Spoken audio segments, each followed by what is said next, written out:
मित्रों, किस पाप के कारण महिला समय से पहले ही विधवा हो जाती है?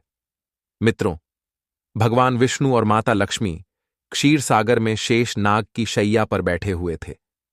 तब माता लक्ष्मी के मन में जिज्ञासा हुई और उन्होंने भगवान श्री हरि विष्णु जी से प्रश्न किया कि हे प्रभु, किस कारण से एक महिला समय से पहले विधवा होती है? ऐसा वह कौन सा पाप है जो एक पतिव्रता नारी को भी विधवा बना डालता है? क्या महिला के विधवा होने के संकेत पहले से मिलते हैं? तथा महिला का वह कौन सा अंग है जिससे यह पता चलता है कि महिला विधवा होगी या नहीं? इस प्रकार से प्रश्न पूछने पर भगवान विष्णु कहते हैं, हे प्रिय, तुमने उचित ही प्रश्न किया है। यह सत्य है कि कुछ महिलाओं के भाग्य में जल्दी विधवा होना लिखा हुआ होता है, चाहे वह पतिव्रता ही क्यों ना हो। किंतु एक पाप के कारण महिला विधवा बनती है और महिला के शरीर का एक अंग उसके विधवा होने का संकेत भी देता है। भगवान विष्णु जी कहते हैं, हे देवी, तुम्हें इस परम गोपनीय सत्य को बताने से पहले मैं तुम्हें एक कथा सुनाता हूं। इस कथा में तुम्हें तुम्हारे सभी प्रश्नों के उत्तर मिल जाएंगे, इसीलिए तुम इस कथा को ध्यान से सुनना। मित्रों, भगवान विष्णु जी ने माता लक्ष्मी जी को एक अत्यंत सुंदर कथा सुनाई है। इस कथा के माध्यम से भगवान ने समस्त मानव जाति के कल्याण के लिए कई महत्वपूर्ण उपदेश दिए हैं। इसीलिए आप इस कथा को पूरा जरूर सुनें। इस कथा को आधा अधूरा सुनना पाप माना जाता है। तो चलिए शुरू करते हैं।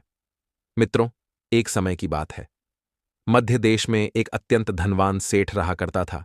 उसका एक पुत्र और 3 पुत्रियां थीं। उसकी तीनों पुत्रियों का विवाह अच्छे और धनवान घराने में हो गया था, किंतु सेठ की एक पुत्री को दुर्भाग्य का सामना करना पड़ा। उसकी एक पुत्री विवाह के कुछ ही वर्षों के बाद विधवा हो गई और अत्यंत दुख में जीवन बिताने लगी। उस विधवा महिला का नाम था सावित्री। सावित्री अत्यंत सुंदर, गुणवान और पतिव्रता नारी थी, किंतु उसके भाग्य में जो अशुभ लिखा हुआ था वही उसके साथ घटित हो गया। सावित्री के पति ने विवाह के समय केवल सावित्री का सुंदर रूप और उसके पिता की धन संपत्ति देखी थी, जिसका से उसे भी जल्दी ही शरीर का त्याग करना पड़ा। बचपन से ही सावित्री के शरीर के अंगों पर उसके विधवा होने के लक्षण दिखाई दे रहे थे, लेकिन किसी ने उस पर ध्यान नहीं दिया था। सावित्री के पिछले जन्म के कर्मों के कारण उसे इस जन्म में विधवा होना पड़ा था। भगवान विष्णु जी कहते हैं, हे देवी, अब मैं तुम्हें सावित्री के पूर्व जन्म की कहानी सुनाता हूं। उसे तुम ध्यान से सुनो। सावित्री का पिछले जन्म में एक ब्राह्मण के घर पर जन्म हुआ था। उसका नाम था गौरी। वह ब्राह्मण राजा को अत्यंत प्रिय था, जिस कारण से ब्राह्मण का घर धन धान्य से भरा हुआ था। उसके पास बहुत सारी धन संपत्ति थी, जिससे ब्राह्मण बहुत ही उन्मत्त और गर्विष्ठ बन गया था। वह ब्राह्मण अपनी पुत्री गौरी से बहुत प्रेम करता था, क्योंकि वह उसकी एकलौती पुत्री थी। गौरी बहुत ही सुंदर थी और पिता के लाड़ प्यार से वह भी बिगड़ चुकी थी। उसके पिता इच्छा को पूर्ण करते थे, उसे कभी किसी चीज की कमी नहीं पड़ने दी। गौरी ने अपने जीवन में कभी दुख नहीं देखा था और उसे अपनी सुंदरता पर भी अत्यधिक घमंड था। फिर जब गौरी जवान हुई तो उसके पिता ने उसका विवाह करने का सोचा, लेकिन उसकी एक शर्त थी कि जो भी गौरी से विवाह करेगा वह उसके साथ उसके पिता के घर में रहेगा, अर्थात घर जमाई बनकर रहेगा। ब्राह्मण ने अपने सभी रिश्तेदारों को यह बात बता दी और चारों तरफ यह बात फैल गई। कई विद्वान और ज्ञानी पंडित गौरी के घर पर उसे देखने के लिए आ गए, लेकिन गौरी ने किसी को भी पसंद नहीं किया। गौरी ने कई विद्वान ब्राह्मणों को अपमानित करके घर से बाहर निकाल दिया। फिर एक दिन एक अत्यंत सुंदर ब्राह्मण भिक्षा मांगने के लिए गौरी के घर पर आया, जिसे देखकर गौरी उस पर मोहित हो गई और अपने पिता से कहने लगी कि वह उसी भिखारी ब्राह्मण से विवाह करेगी। यह सुनकर गौरी के पिता ने भी स्वीकृति दे दी और उस भिक्षुक ब्राह्मण को गौरी से विवाह करने के लिए पूछा, तो उस भिक्षुक ब्राह्मण ने भी हां कर दिया और फिर गौरी और उस ब्राह्मण का विवाह संपन्न हुआ। गौरी विवाह के समय बहुत प्रसन्न थी। उसे उसका मनपसंद जोड़ीदार मिल चुका था। विवाह के बाद कुछ दिनों तक गौरी अपने पति के साथ बड़े प्रेम से रहने लगी और उसकी सेवा करने लगी, लेकिन कुछ ही दिन बीतने के बाद गौरी ने अपना असली रंग दिखाना शुरू कर दिया। गौरी अपने पति को नौकर की तरह समझने लगी।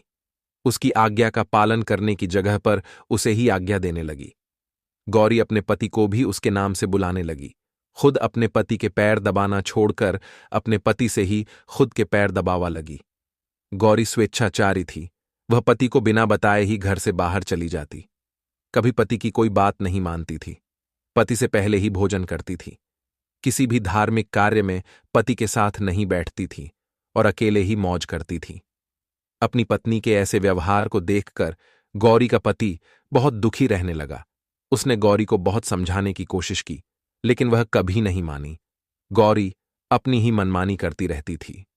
गौरी की माता ने भी उसे समझाने का प्रयास किया कि महिला को अपने पति के साथ ऐसा व्यवहार नहीं करना चाहिए, लेकिन गौरी अपनी माता की बात कभी नहीं मानती थी और वह जानबूझकर अपने पति को अपमानित करती रहती थी। दिन रात पति की बुराई करना, उसे अपशब्द कहना, उसे नाम लेकर बुलाना आदि प्रकार के निंद कार्य वह रोज करती थी। गौरी का पति भी उससे बहुत परेशान हो गया था। फिर एक दिन उसने बहुत विचार किया और गौरी को छोड़कर जाने का निश्चय किया। गौरी का पति बिना किसी को बताए ही अपने घर को छोड़कर चला गया। उसने गौरी का त्याग कर दिया और वन में जाकर तपस्या करने लगा, क्योंकि शास्त्र यही कहते हैं कि बुद्धिमान मनुष्य को दुष्ट और स्वेच्छाचारी पत्नी का त्याग कर देना चाहिए, अन्यथा वह भी उसके पाप का भागीदार बनता है। गौरी का पति वन में जाकर तपस्या करने लगा। गौरी ने भी अपने पति को खोजने की कोशिश नहीं की और बड़े मौज से अपने ही घर में रहने लगी। गौरी की माता ने उसे बहुत समझाया कि वह अपने पति से विनती करके उसे वापस घर पर लेकर आए, लेकिन गौरी कहती, जाने दो माता, वैसे भी मेरा भिख मंगा पति किसी काम का नहीं है। उससे विवाह करके मैंने उस पर उपकार ही किया था, लेकिन वह मूर्ख मुझे ही छोड़कर चला गया है। ऐसे मूर्ख पति के साथ रहने से अच्छा है मैं अकेली ही रह लूं। मैं इतनी सुंदर हूं कि कोई भी पुरुष मुझसे विवाह कर लेगा। गौरी की ऐसी बातें सुनकर उसकी माता भी दुखी रहने लगी। उधर गौरी का पति ध्यान मग्न होकर तपस्या करने लगा और सांसारिक बंधनों से मुक्त होकर ईश्वर की भक्ति में लगा रहा। फिर कुछ दिनों बाद गौरी के पिता के साथ अशुभ घटना घटी। उसे राजमहल में चोरी करते हुए सिपाही ने पकड़ लिया और राजा को इसकी खबर दी। राजा उस पर बहुत क्रोधित हुए और उसका सारा धन संपत्ति छीनकर उसे कारागृह में डाल दिया। सब कुछ छीन जाने के कारण गौरी बहुत गरीब हो गई। उसकी माता और गौरी अब दूसरों के घर पर काम करने के लिए जाने लगे। गौरी के पिता तो कारागृह में बंद थे, तो उसे और उसकी माता को सारा काम करना पड़ रहा था। तब गौरी को अकेलापन सताने लगा। घर में कोई पुरुष नहीं था, इसीलिए उनकी सहायता के लिए भी कोई नहीं था। अब गौरी को अपने पति की याद आने लगी, लेकिन गौरी का पति तो वन में सन्यासी बनकर बैठा था। फिर गौरी अपने पति को ढूंढने के लिए वन में चली गई, लेकिन उसे उसका पति कहीं पर भी नहीं मिला। वह वन में हर तरफ घूमने लगी, लेकिन उसे उसका पति नहीं मिला। फिर वह एक जगह पर विश्राम करने बैठी तो अचानक उस स्थान पर एक शेर आ गया और उसने गौरी पर हमला कर दिया और उसी क्षण गौरी के प्राण चले गए। मृत्यु के बाद 2 यमदूत गौरी को घसीटते हुए यमलोक ले गए। यमलोक में जब गौरी यमराज के सामने जा पहुंची तो यमराज ने उसके पाप और पुण्य का मूल्यांकन किया। यमराज कहने लगे, यह तो अत्यंत पापी महिला है। इसने कभी अपने पति का सम्मान नहीं किया। इसने बार बार केवल अपने पति का अपमान ही किया है। यह उसका नाम लेकर बुलाती थी और अपने पति के साथ नौकर की तरह व्यवहार करती थी। ऐसी दुष्ट महिला को तो नरक में भेजना चाहिए। फिर गौरी नरक में चली गई। अनेक वर्षों तक नरक में सजा भुगतने के बाद गौरी को अपने पूर्व जन्म के कर्मों का प्रायश्चित करने के लिए फिर से मनुष्य जन्म प्राप्त हुआ। जो पाप गौरी ने किए थे, उसी पाप के कारण गौरी के शरीर पर विधवा होने के लक्षण प्रकट हुए थे। भगवान विष्णु कहते हैं, हे देवी, अब मैं तुम्हें उन चिन्हों के बारे में बताता हूं जिस महिला के अंग पर ऐसे चिन्ह प्रकट होते हैं, वह महिला समय से पहले विधवा होती है। भगवान विष्णु कहते हैं, हे देवी, मध्यमाया तू दीर्घा या भार्या, हा निर्वनिर्द अनामिका, हर्षवा भवेदी शुभा नारी पृथुपासनी सुदुर्भगा। इस श्लोक में भगवान विष्णु ने विधवा स्त्री के लक्षण बताए हैं। यदि किसी महिला के पैर पसीने से रहित हो, उस पर नसें दिखाई ना देती हो, उसके पैर चिकने तथा कोमल हो, तो वह महिला सुख भोगने वाली तथा ऐश्वर्यशली नहीं होती। यदि महिला के पैर का अंगूठा घोल मांसल हो, तो वह महिला पतिव्रता एवं ऐश्वर्यशालिनी होती है। यदि महिला के पैर के अंगूठे पर नसें दिखाई देती हो तो वह दुर्भाग्य से युक्त व्यभिचारिणी होती है। बहुत छोटे अंगूठे वाली महिला क्लेश करने वाली और दुख भोगने वाली होती है। अंगूठा यदि छपता हो तो वह महिला गर्भ धारण क्षमता में दुर्बल होती है। यदि किसी महिला के पैर की तर्जनी उंगली अंगूठे से भी बड़ी हो तो वह स्वच्छंद काम, चार अर्थात अनेक पुरुषों से संबंध बनाने वाली होती है। यदि किसी महिला के पैर की उंगलियां परस्पर मिली हुई हों, एक दूसरे के नजदीक हो, उंगलियां गोल एवं सीधी हों और नाखून पतले एवं छोटे हों तो वह ऐश्वर्यशालिनी होती है और ससुराल में सुख भोग है। अब मैं विधवा महिला के पैर के लक्षण बताता हूं। यदि किसी महिला के पैर का अंगूठा बहुत बड़ा हो और आगे से गोल हो, उसके नाखून टेढ़े मेढ़े हो, अंगूठे पर नसें दिखाई देती हो तो उस महिला के विधवा होने के योग्य बनते हैं।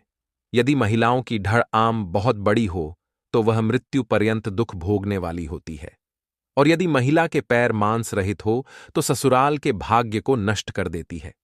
यदि किसी महिला के पैर की अनामिका उंगली बाकी उंगलियों की तुलना में बहुत छोटी हो तो वह कलह करने वाली और घर के वातावरण को असहनीय बना देने वाली होती है।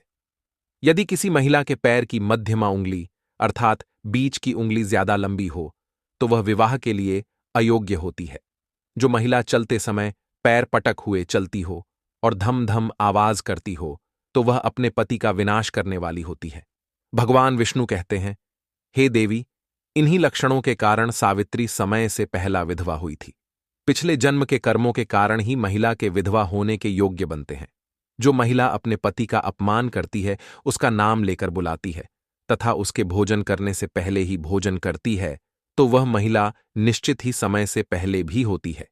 एक पतिव्रता महिला कभी पू का अपमान नहीं करती, कभी उसे नाम लेकर नहीं बुलाती और सदैव पति से एक निष्ठ रहकर उसकी इच्छा के अनुसार चलती है। उस महिला की कभी दुर्गति नहीं होती और वह मृत्यु के पश्चात मेरे लोक को प्राप्त करती है। तो मित्रों, इस प्रकार से भगवान विष्णु ने माता लक्ष्मी को अत्यंत महत्वपूर्ण कथा सुनाई है। उम्मीद है आपको यह जानकारी अच्छी लगी होगी। वीडियो को लाइक जरूर करें और कमेंट में जय श्री हरि विष्णु और जय माता लक्ष्मी जरूर लिखें।